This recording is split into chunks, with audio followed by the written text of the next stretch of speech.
विमानाच्या इंजिनमध्ये का टाकली जाते जिवंत कोंबडी? कारण जाणून धक्का बसेल. पक्ष्यांच्या धडकेमुळे विमान अपघात झाल्याचं बऱ्याचदा घडलं आहे. विमानाची सुरक्षा सुनिश्चित करण्यासाठी विमान उडण्यापूर्वी एक चाचणी केली जाते. ही चाचणी करताना इंजिनमध्ये चक्क जिवंत कोंबडीला टाकले जाते. पण असं का, जाणून घेऊयात या व्हिडिओमध्ये. नुकताच झालेल्या अहमदाबाद विमान अपघाताने सगळ्यांनाच धक्का बसला. अपघाताचं एक कारण असंही म्हटलं जातं की विमानाला पक्षी धडकले गेले होते. आणि हे आत्ताच नाही तर अनेकदा आपण हे ऐकलं असेल की अनेकदा पक्षी विमानावर धडकल्यामुळे अपघात झाला. विमान उड्डाण करताना किंवा उतरताना पक्षी धडकू शकतात. अनेकांच्या मनात असा प्रश्न असतो की एवढ्या मोठ्या विमानाला एक छोटा पक्षी धडकला तर असं काय नुकसान होऊ शकतं? पण उड्डाण करताना आणि उतरताना विमानाचा वेग ताशी 350 ते 500 किमी असतो. अशा परिस्थितीत एका लहान पक्षानेही त्याला धडक दिल्यास मोठी समस्या निर्माण होऊ शकते. पक्षाच्या धडकेमुळे विमानाचा विंडशील्ड तुटू शकतो. असे अनेक वेळा घडले आहे की समोरील विंडशील्ड तुटल्याने पायलट देखील जखमी झाले आहेत.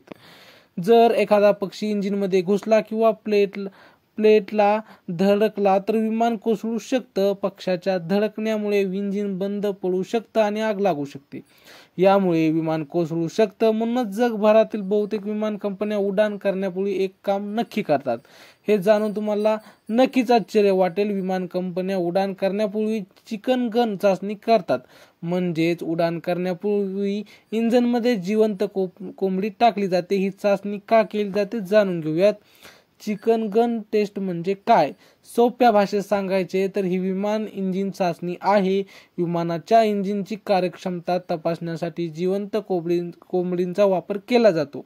पक्ष्यांच्या टक्करचा परिणाम समजून घेण्यासाठी इंजिनियर चिकन गन नावाच्या एका विशेष मशीनीचा वापर करतात. ही एक मोठी कॉम्प्रेस्ड एअर गन आहे जी विमानाच्या विंडशील्ड, पंख आणि इंजिनवर कोंबडीला फायर केलं जातं. कोंबडीचा वेग खऱ्या पक्षाच्या टक्करीच्या वेगा इतकाच असतो. ही चाचणी लॅबमध्ये केली जाते. विमानाच्या काचा आणि इंजिन चांगल्या स्थितीत आहे की नाही हे जाणून घेण्यासाठी लॅबमध्ये चिकन गनची चाचणी केली जाते. प्रयोगशाळेत इंजिनियर हाय स्पीड कॅमेऱ्यांनी संपूर्ण घटनेचे रेकॉर्ड करतात. त्यानंतर ते पक्षाच्या धडकल्यामुळे झालेल्या नुकसानाचे विश्लेषण करतात. चिकन गन टेस्ट किंवा बर्ड स्ट्राईक टेस्ट ही जिवंत कोंबडीद्वारेच केली जाते. कारण कोंबडीचे वजन, आकार आणि टिश्यू उडणाऱ्या पक्ष्यांसारखेच असतात. आजकाल सर्व मोठ्या विमान उत्पादन कंपन्या ही पद्धत अवलंबत आहेत. ही चाचणी उत्तीर्ण होणाऱ्या विमानांचंच उड्डाण करण्याची परवानगी आहे. बर्ड स्ट्राईक टेस्ट कशी असते?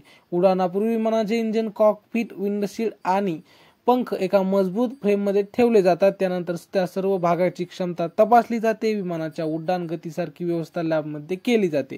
विमानाच्या मुख्य भागांवर कोंबडी टाकल्यावर काय होते? मग इंजिनवर काय टाकायचे ते ठरवले जाते. मेलेली कोंबडी, नकली पक्षी किंवा जेलेटिन बॉल हे काही पर्याय आहेत. सहसा जिवंत कोंबडी टाकूनच चाचणी केली जाते. जिवंत कोंबडी विमानाच्या उड्डाणाच्या वेगाने फेकली जाते. विमानाच्या मुख्य भागांवर कोंबडी टाकल्यावर काय होते ते रेकॉर्ड केले जाते. त्यानंतर व्हिडिओमध्ये प्रत्येक क्षण काळजीपूर्वक पाहिला जातो. कोंबडा फेकल्याने किती आणि कुठे नुकसान झाले हे देखील तपासले जाते. या व्हिडिओमध्ये कोंबडा फेकल्याने किती आणि कुठे नुकसान झाले हे देखील तपासले जाते. त्यानंतर इंजिनियर आणि तंत्रज्ञ इंजिनचा ब्लेड तुटला आहे का, विंडशील्डला तडे गेले आहेत का, विमानाच्या पंखाला नुकसान झाले आहेत का हे तपासतात. जर कोणतेही मोठे नुकसान झाले आणि जर कोणतेही मोठे नुकसान झाले नाही तर विमान उडू शकते. ही छोटीशी माहिती कशी वाटली कमेंटमध्ये नक्की सांगा. आमच्या अशा व्हिडिओ पाहण्यासाठी चॅनलला मात्र सबस्क्राईब करा. भेटू पुढच्या व्हिडिओमध्ये. तोपर्यंत धन्यवाद.